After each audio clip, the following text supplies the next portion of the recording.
কাবার ইমাম হয়ে তিনি কিভাবে দাঁড়িয়ে পানি পান করলেন? তিনি কিভাবে রাসূলের সুন্নাহ ছেড়ে দিলেন? যেহেতু তিনি কাবার ইমাম, তাই অনেকের এই বিষয়টা নিয়ে কাট লেগেছে। তাই আজকে আমরা এই ভিডিওতে জানবো দাঁড়িয়ে পানি পান করা যাবে কিনা, এটা কি আদৌ সুন্নাহ নাকি হারাম। আসুন আমরা আলেমদের নিকট থেকে জেনে নিই। পান করার ক্ষেত্রে আমরা দেখি রাসূলুল্লাহ সাল্লাল্লাহু আলাইহি ওয়াসাল্লাম কখনো কখনো দাঁড়িয়ে পান করেছেন।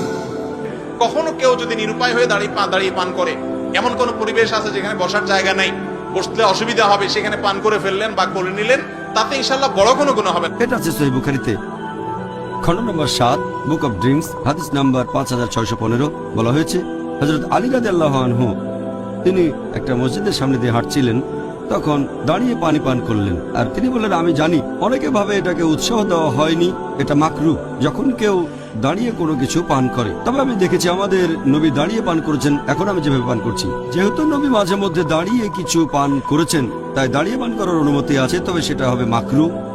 তার মানে এটা না করলে ভালো, তবে করলে কোনো শাস্তি নেই। দাঁড়িয়ে পান করতে পারবেন, কারণ নবীও দাঁড়িয়ে পান করেছেন।